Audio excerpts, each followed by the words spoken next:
वंदे Bharatiya Janata party जिंदाबाद, Bharatiya Janata party जिंदाबाद, नरेंद्र मोदी जिंदाबाद, नरेंद्र मोदी जिंदाबाद।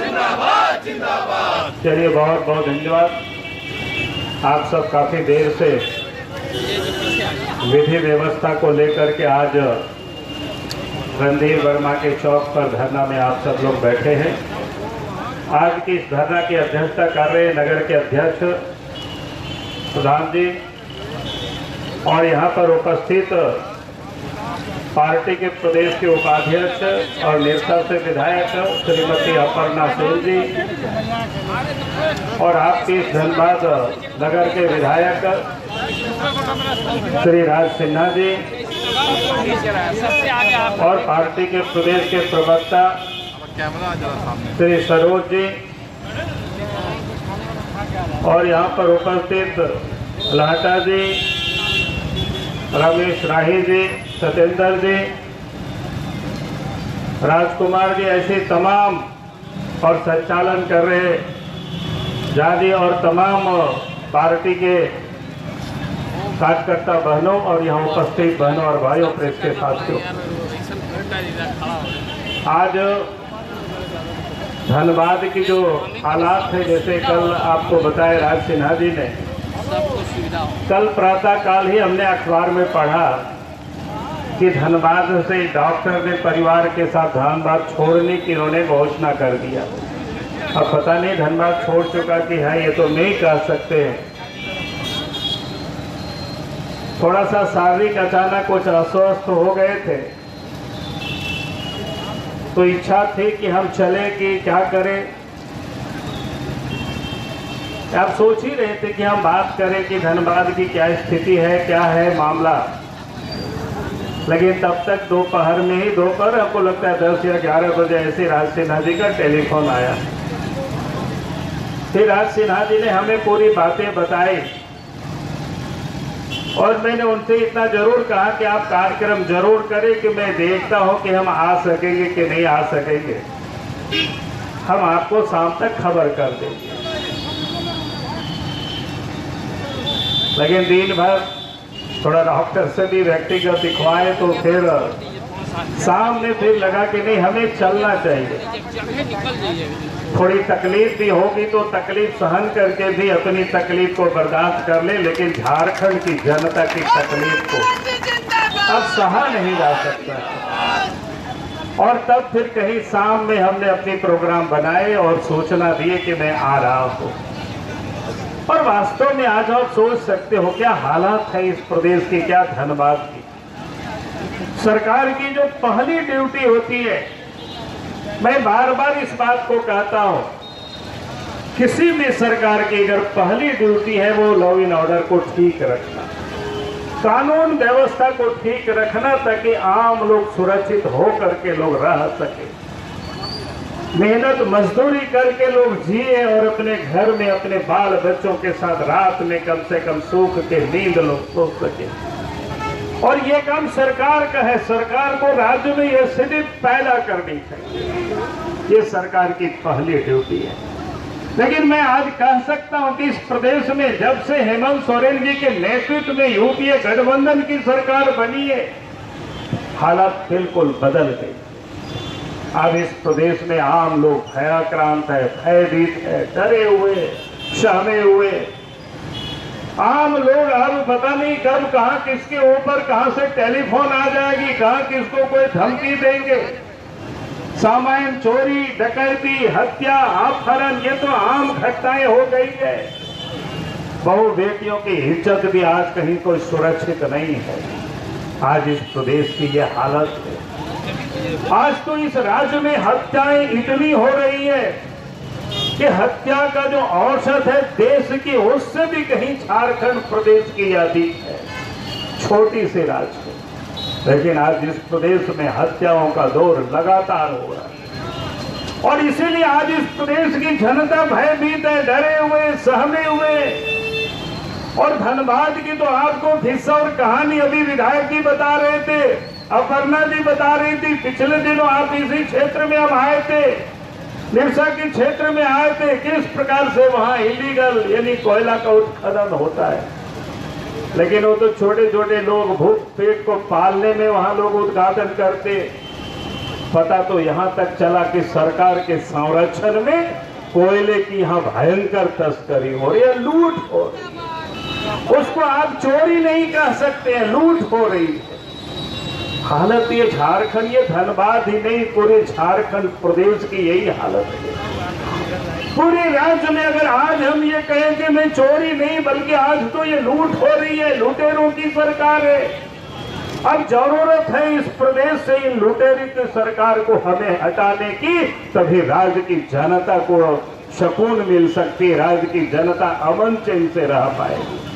आज इस प्रदेश में हालत क्या है? जिसकी काम है इस राज्य में अमन चैन को लाना, जिसका काम है कानून व्यवस्था को बनाए रखना, आज वही पुलिस महकमा इस राज्य में वसूली में लगी हुई है।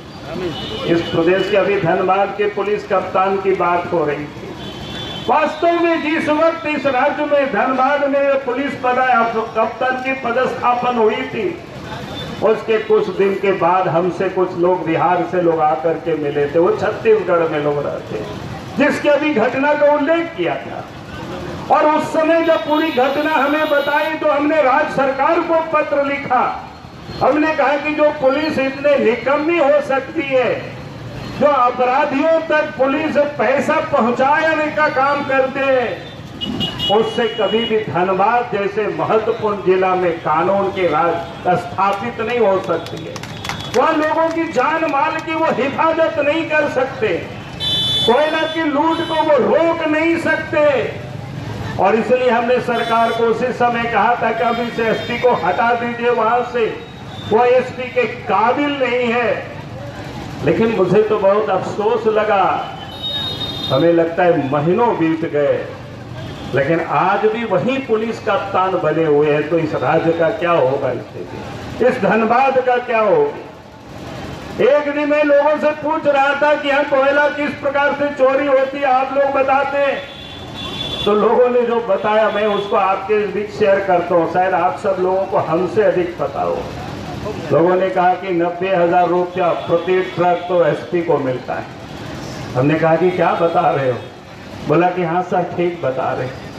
बोला कि 30,000 तो डीएसपी को मिलता है प्रत्येक ट्रक, और जिस थाना से गुजरती है 10-10 हजार रुपया प्रत्येक थाना को जाता है। ट्रक में जो जाता है 500 रुपया प्रति टन, लोडिंग का 30,000, इतना जोड़ करके बताया। मिसलेनियस भी खर्चा बताया 50,000 रुपया। हमने कहा कि वो किनको मिलता है? बोला कि आपके सरीखे नेताओं को भी मिलता है, हमें नहीं मिलता है। मैं आपको बता दूं, लेकिन उन्होंने जो मुझे बताया कि नेताओं को भी मिलता है, और साथ में बता के पत्रकार को भी मिलता है। सामने लोग बैठे हुए, मैं जानता नहीं हूँ किसको। हमने कहा कि आखिर कितना पैसा मिलने होता है एक ट्रक में? बोला कि सर एक हाईवा में 40 से 45 टन कोयला जाता है, और प्रत्येक टन कोयला की कीमत 10 से 11,000 रुपया है, यानी 4 लाख रुपया तो मिनिमम एक ट्रक में है। आप सोच लीजिए। हमने पूछा कि भाई बताओ कोयला कहाँ से आता है? तो बड़े इंटरेस्टिंग कहानी लोगों ने बताया कि बोला कि जो आउटसोर्सिंग में भी लोग काम चलाते हैं ना, वो लोग अगर 100 ट्रक कोयला उत्खनन करके निकालते हैं तो 60 ट्रक कोयला बीसीसीएल के डंप में लोग डाल देते हैं, और 40 ट्रक तो लुटेरों के साथ मिल करके उधर डाल देते हैं, उधर निकल जाता है। हमने कहा कि उनको भी तब पैसा मिलता होगा? बोला कि हाँ उनको भी मिलता है। अब जरा सोचिए, ये हालत है, तब चोरी कैसे रुकेगी? एक दिन, एक सप्ताह पहले की बात बता रहे, शायद एक सप्ताह भी नहीं हुआ, निरसा चिरकुंडा से एक व्यक्ति ने हमें टेलीफोन किया। अपना नाम भी उन्होंने बताया, लेकिन मैं यहाँ नहीं बताऊंगा उनका नाम। उन्होंने कहा कि सर यहाँ विधायक जी बैठी हुई है। उन्होंने कहा कि उस क्षेत्र के जितने भी थाना हमको गिना दिए, मुझे थाना को तो याद नहीं है, आरोपी भी उन्होंने गिना दिए। और बोला कि सभी ओपी और थाना क्षेत्र से लगभग 50, 60, 100 ऐसे ट्रक रोज निकलते हैं इलीगल। कुछ तो करिए, कुछ तो रोकिए।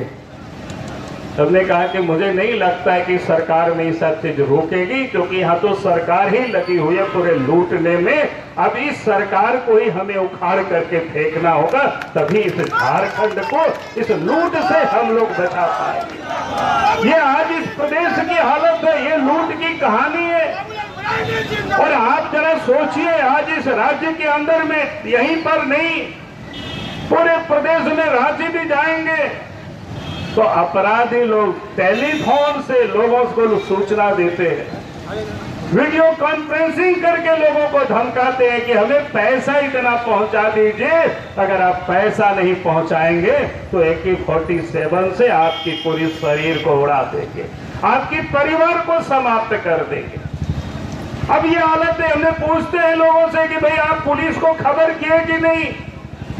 लोग बोलता है कि सर मैंने पुलिस को SP से जा करके हम मिले, SP को हमने बताया, SP ने कहा कि ले दे करके मामला को सेटल कर लीजिए, हम लोग कुछ नहीं कर सकते।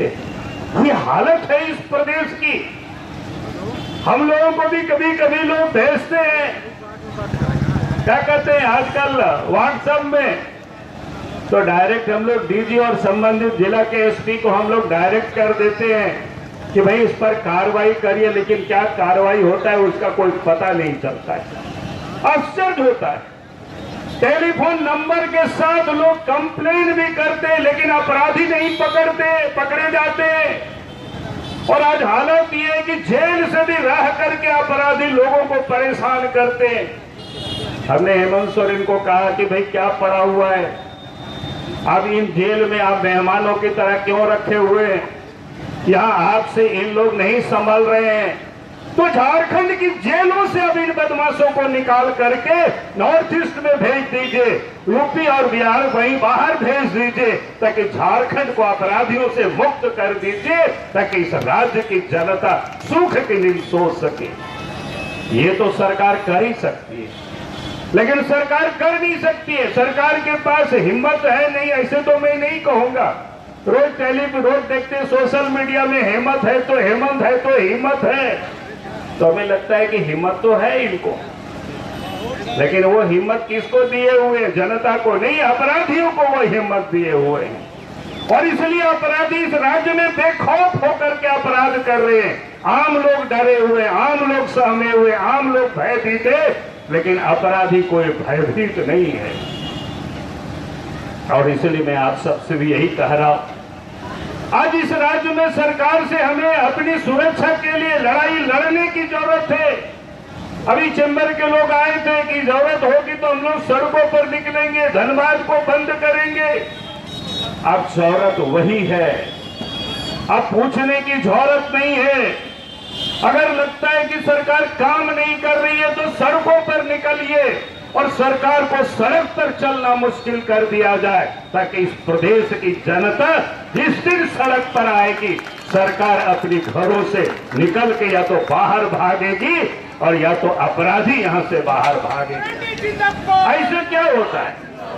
मैं तो कहता हूं कि यहाँ कितनी अपराधी है झारखंड में, गिने चुने।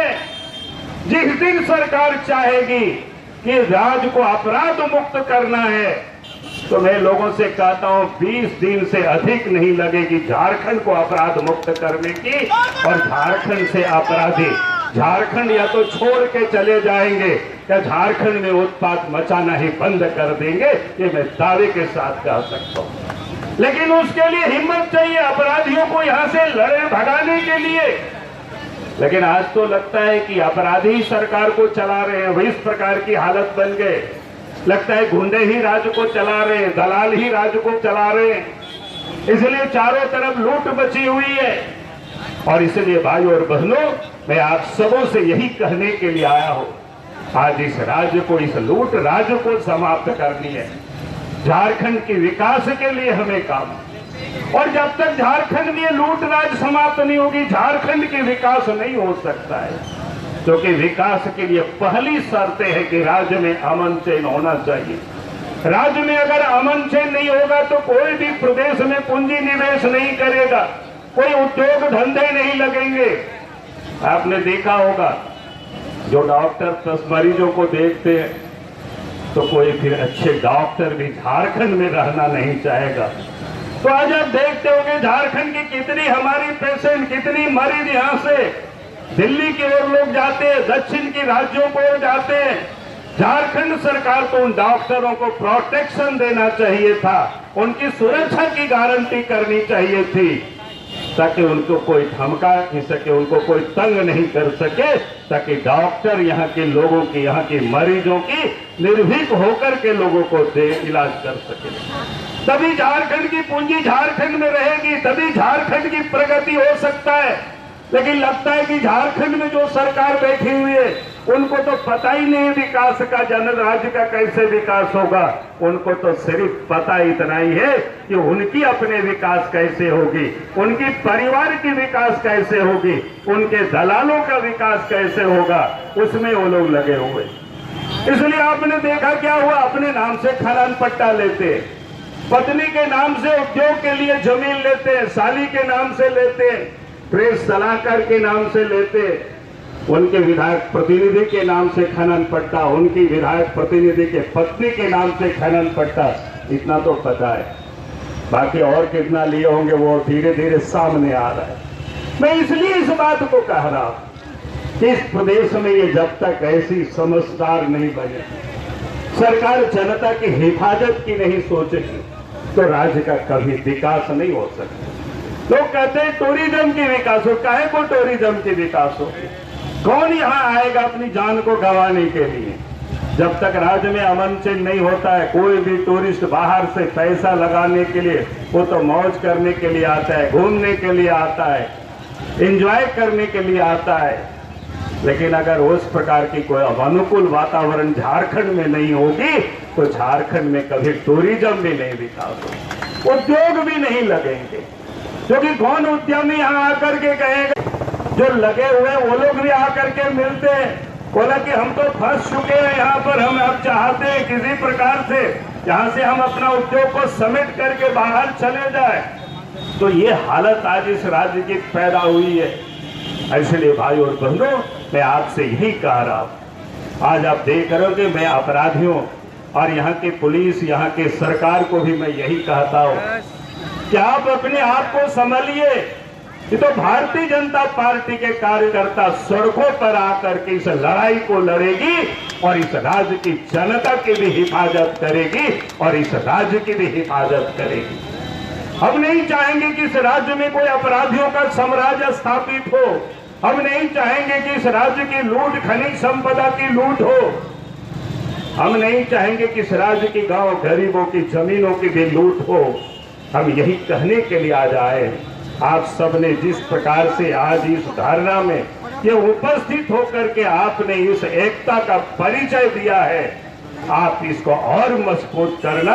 और फिर से मैं आप सबको यही कहूंगा, अब जरूरत है कि हमें सड़कों पर आकर के आंदोलन को और तेज करने की है, ताकि इस रार आंदोलन तब तक चलेगी जब तक इस राज्य से इस भ्रष्ट सरकार को, इस लुटेरी सरकार को उखाड़ करके हम लोग नहीं फेंक देते हैं, तब तक ये आंदोलन जारी रहेगी। इन्हीं शब्दों के साथ मैं अपनी बात को समाप्त करता हूँ। बहुत बहुत धन्यवाद। जय हिंद, जय झारखंड, जय।